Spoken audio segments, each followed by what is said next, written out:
Okay, so I did this test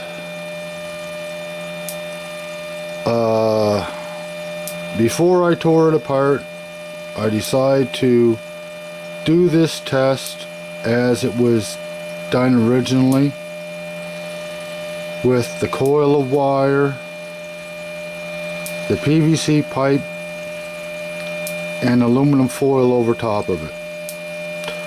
So as you can see, how am I supposed to look at this better? It's actually picking up about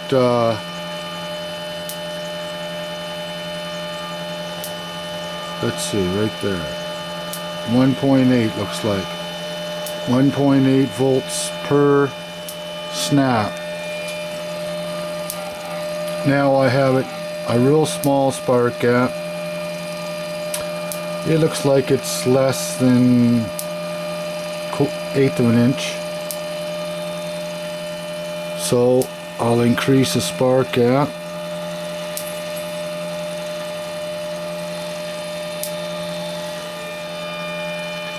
So increasing the spark gap.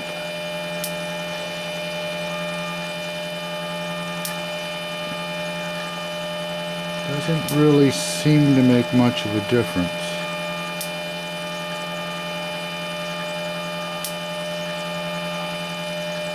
Okay, 0.9.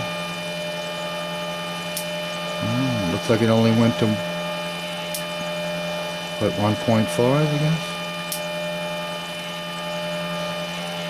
Well, that time it went to 2 volts. 7797, that's, or 2 millivolts. I'm sorry, 2 millivolts. I have to keep correcting myself because I'm not really saying it correctly. So I don't know, try see if it'll spread up a little more.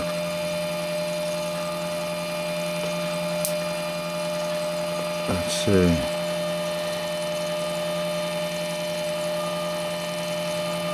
It don't look like it'll bridge that far. Okay, so that's pretty well a 1/4 of an inch.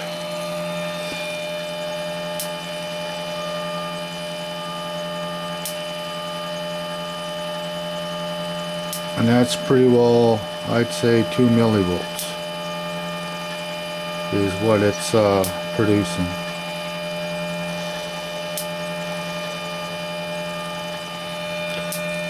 So again, this is 9 wraps of wire on either side, both in the same direction. Now with PVC pipe, as you can see, they're actually, yeah, it's PVC, ABS. That's not ABS, it's PVC. Gray pipe that we would use in electrical. 1 inch. So it's 9 wraps, PVC pipe with aluminum tape over top of it. And I folded it over to make a tab on either side. I have the negative going to the negative of the capacitor. It's coming through, going to the next one, and coming through. And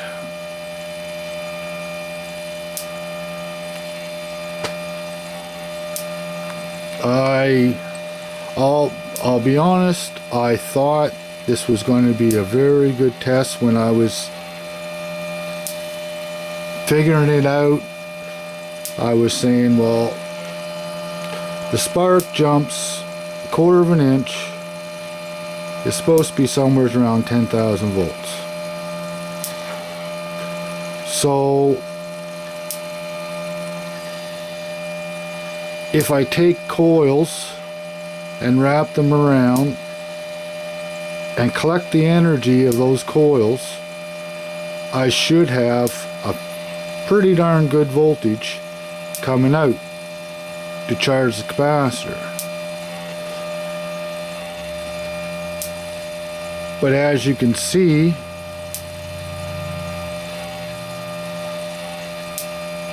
I'm not getting as much voltage, or maybe I'm getting the voltage but not getting the current.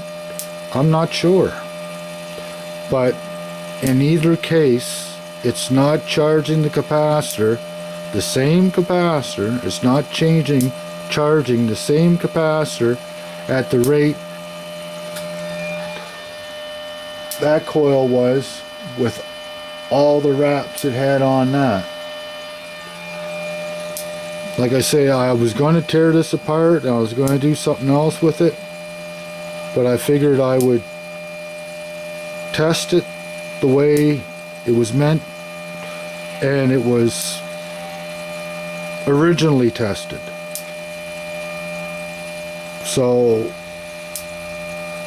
I have replicated that scenario and that test, and here, these are my results.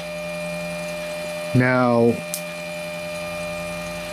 the other guy's YouTube channel, he has a much bigger Wimhurst machine than I do, but I'm doing all my tests with this Wimhurst machine, and I'm comparing my results accordingly with the Wimhurst machine I'm using. So that's all I can do. It's the same speed, it's the same Wimhurst, everything's the same capacitor. So the results are the results. Everybody have a great day.